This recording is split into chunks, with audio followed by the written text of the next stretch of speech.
Bab 101, Salah Kamu Sendiri. Jam istirahat makan siang dinikmati Alfian bersama Aileen, Galih dan Bai di sebuah restoran yang berada tak jauh dari kantor. Lama ditinggal sang papa membuat Bai jadi sangat manja. Kini ia sedang makan dengan disuapi Alfian. Apa kamu sudah tahu? Lisa dijatuhi vonis 20 tahun dan dia sudah dipindahkan ke rumah tahanan kemarin. Galih membuka pembicaraan. 20 tahun? Itu terlalu ringan untuk orang jahat sepertinya. Sahut Alfian. Ya, tapi aku rasa 20 tahun itu waktu yang cukup untuk merenungi perbuatannya. Semoga saja begitu. Alfian melirik Aileen. Ia dapat bernapas lega setelah melihat reaksi sang istri tampak biasa saja. Awal mengetahui bahwa Lisa adalah kerabat dekatnya, Aileen sempat merasa sedih dan sering melamun. By the way, beberapa hari lagi Audi akan menikah. Dia mengundang kita semua. Undangannya aku simpan di meja kerjamu. Galih mengganti topik pembicaraan setelah mendapati syarat dari Alfian. Aileen menarik senyum mendengar berita itu. Sejak kejadian penculikan itu, hubungannya dan Audi mulai membaik. Sekarang tinggal urusan Bara. Semoga dia benar-benar sudah berubah dan tidak membuat masalah lagi dengan Mia. Lanjut Galih. Apa pelajaran selama 5 bulan tidak cukup? Alfian tertawa mengingat betapa bebalnya Bara soal urusan cinta. Kalau dia membuat masalah lagi, kita sembunyikan saja Mia dan Alia. Sambar Aileen.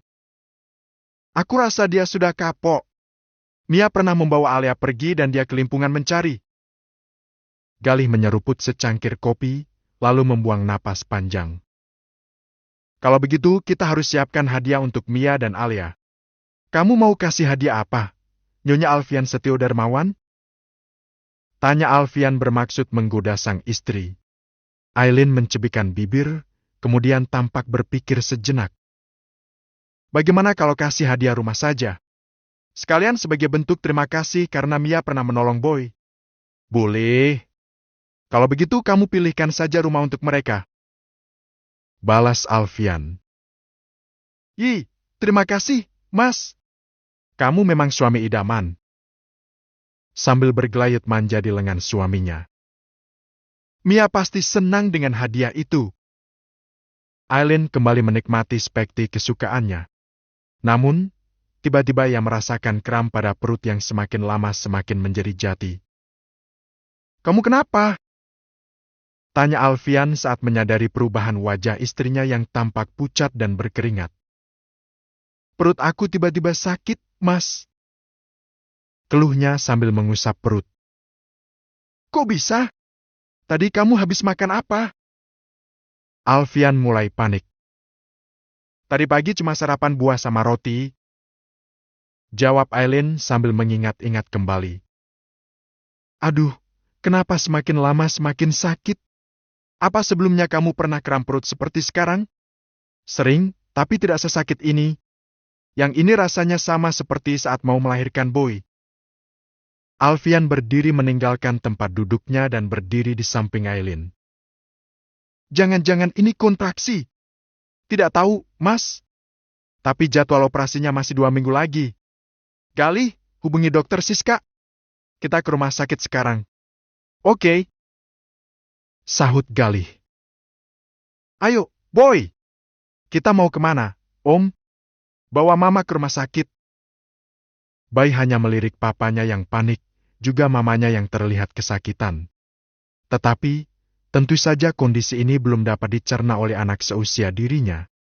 Galih menggandeng Bai meninggalkan restoran, sementara Alfian menuntun Aileen berjalan keluar. Cepat, Galih! Ucap Alfian yang sudah duduk di kursi belakang mobil sambil menyandarkan Aileen di bahunya.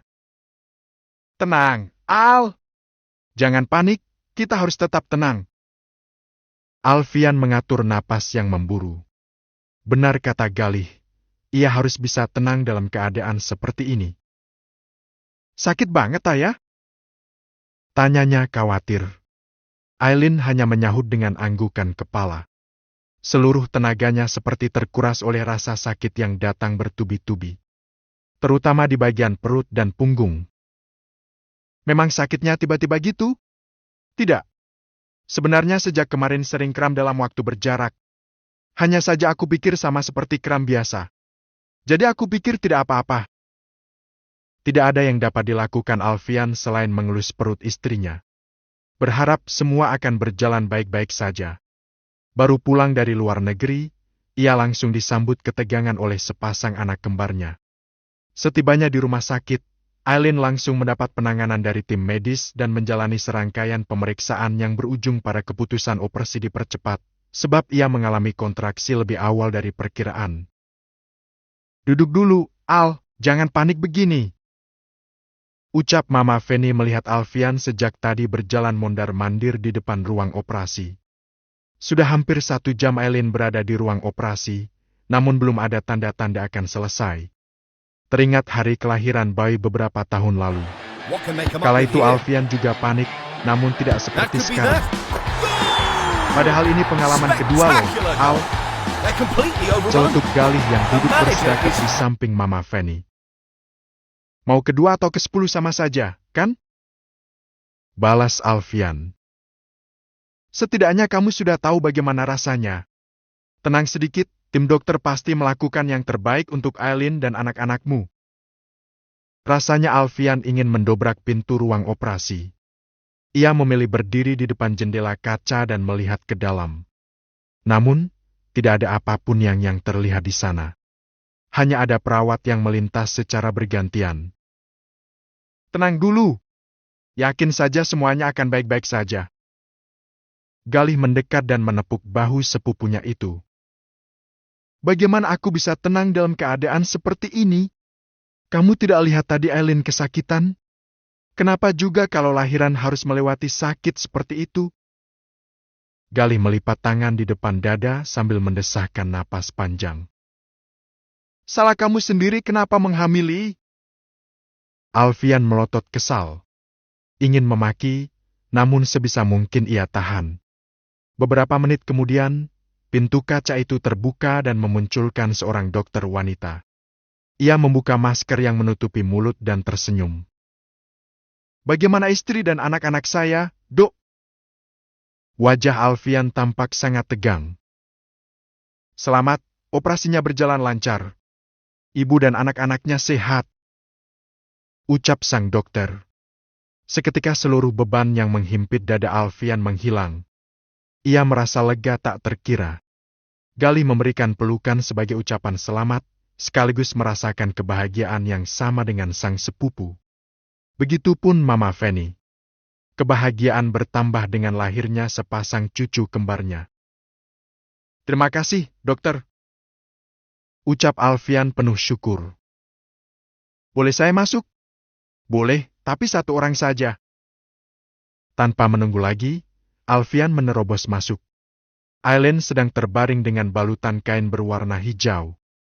Ia mendekat dan mengusap puncak kepala wanita itu, lalu membenamkan ciuman di kening. Aileen belum tersadar dari pengaruh obat bius. "Istri saya baik-baik saja kan, dokter?" tanyanya kepada seorang dokter wanita yang sedang merapikan alat medis. "Kondisinya stabil. Sebentar lagi akan dipindahkan ke ruang perawatan. Bayinya juga sehat dan berat badan cukup." Alfian bernapas lega, lalu menciumi kening sekali lagi. "Terima kasih, dokter." Suara tangisan bayi berhasil mengalihkan perhatian Alfian. Di sudut ruangan ada 2 boks bayi berjejer. Ia melangkah mendekat. Matanya seketika berbalut cairan bening saat melihat 2 bayi yang memiliki wajah serupa. Satu memakai selimut biru dan satunya pink. Alfian mengucapkan salam di telinga masing-masing bayinya sebagai sambutan atas kelahirannya. Kemudian memilih menggendong bayi perempuannya terlebih dahulu. Tubuh kecil itu menggeliat dengan tangisan kecil. "Sini sama papa, sayang," bisiknya pelan. Ia peluk dan kecup pipi halus bayi kecil itu. "Cantiknya anak papa." Ada senyum di sudut bibir Alfian. Jika bayi memiliki wajah serupa dengannya, sepasang bayi kembar ini memiliki potongan dari sang mama. hanya bentuk hidung yang mirip dengan papanya. Lapar ya, sayang? Tunggu sebentar, ya. Mamanya masih tidur. Sama papa dulu, ya. Ia memeluk bayi kecil itu, hingga perlahan tangisnya mulai reda dan tertidur dalam pelukan papanya. Lantunan azan pun berkumandang di ruangan itu. Aileen sudah berada di ruang perawatan nifas. Usai menjalani operasi, ia tertidur selama beberapa jam. Ada Mama Fanny dan Oma Titin yang turut menemani. Semua orang terlihat bahagia dengan kelahiran si kembar. Terutama Oma Titin. Ia merasa kebahagiaannya semakin lengkap. Di sudut kamar Alfian sedang menggendong bayi yang sejak tadi merengek ingin melihat adik kembarnya. Papa, bayi mau gendong dedek bayi. Rengek bayi pada papanya. Belum boleh, nak. Dedek bayi masih lemah. Nanti kalau dedek bayinya lebih besar, baru boleh. Kenapa dedek bayinya kecil, Pah? Kenapa nggak kayak dedek Alia? Pikiran polos itu sedang membandingkan adik-adiknya dengan Alia yang sama-sama bayi tetapi memiliki ukuran tubuh berbeda. Dedek Alia kan sudah lebih besar. Nanti juga dedek bayinya besar seperti dedek Alia. Bau lantas melirik Galih. Sebuah pikiran konyol baru saja terlintas di benaknya. Om Galih, kenapa nggak punya dedek bayi? Papa punya, Om Bala juga punya. Masa Om Galih nggak punya? Tak ada jawaban dari Galih. Lebih tepatnya bingung akan memberi penjelasan seperti apa. Persoalan memiliki bayi sudah pasti akan sulit dimengerti oleh anak seusia Boy. Om Galih itu jomblo sejadi, nak. Makanya belum punya dedek bayi. Balas Alfian. Ia tertawa kecil setelahnya. Jomblo itu apa, Pah? Tanya Boy bingung. Baru saja mulut Alfian terbuka untuk memberikan jawaban. Hadiah pelototan sudah ia dapatkan dari Galih, membuat ayah 3 anak itu bungkam. Titi, Om Galih lagi galau.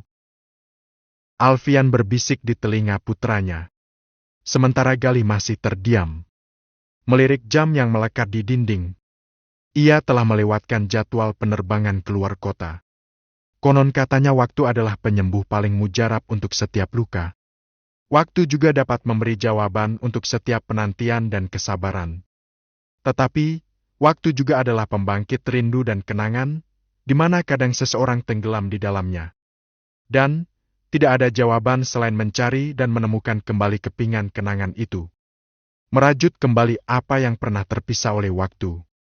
Galih terpaku memandangi seorang wanita yang sedang berada di sebuah taman. Bermain dan tertawa bersama anak-anak. Ia terlihat ceria dan berwarna, bukan lagi sosok gelap yang tenggelam dalam dosa masa lalu. Rumah kasih bunda menjadi tempat yang dipilih Riana untuk memulai hidupnya yang baru. Sebuah rumah singgah untuk anak-anak yatim. Sudah beberapa bulan ia mengabdikan hidupnya di tempat itu. Bu Gulu, ada yang cariin Bu Gulu. Galih tertawa kecil mendengar suara cadel seorang anak perempuan. Riana memeluk dan mencium pipi gadis balita yang baru saja menambrakkan diri ke pelukannya. Siapa, sayang? Nggak tahu. Ada kerutan tipis pada kedua alis wanita itu. Terus orangnya di mana sekarang? Itu di sana. Jawabnya sambil menunjuk ke suatu arah. Pandangan Riana pun mengikuti kemana arah yang ditunjuk gadis kecil itu. Ia terpaku di tempat saat menyadari siapa sosok lelaki yang berdiri tak jauh darinya. Senyumnya teduh dan tulus. Senyum penuh cinta yang masih sama saat terakhir kali ia melihatnya. Hai, dengan Ibu Guru Riana Lestari? Tak ada sahutan dari Riana. Bibirnya seperti terkunci. Tiba-tiba saja ia merasa seakan waktu bergerak lambat. Ia masih terpaku di tempat, hatinya bergetar. Galih, kakakmu? Lelaki itu menerbitkan senyum menawan. Aku kesini untuk mencari seorang buronan yang menghilang beberapa bulan lalu. Kenapa kamu masih mencari aku? Bukannya waktu itu aku sudah bilang. Aku tahu. Potong Galih cepat. Tapi aku bawa sesuatu untuk kamu. Kalau setelah ini kamu mau ngusir aku, maka aku akan datang lagi nanti. Kalau perlu aku akan jadi jalangkung, yang datang tidak diundang, pulang bawa tumbal. Riana mengatupkan bibir menahan tawa. Galih kemudian mengeluarkan sesuatu dari saku jaketnya, lalu ia serahkan kepada Riana. Wanita itu terdiam sesaat memandangi sebuah kotak kecil pemberian Galih. Apa ini? Kamu wanita cerdas, Riana. Kamu pasti tahu apa itu. Ya, tentu saja Riana tahu. Tanpa membuka kotak itu pun ia dapat menebak bahwa itu adalah bentuk lamaran. Maaf Galih, aku nggak bisa. Aku suka kehidupanku di sini.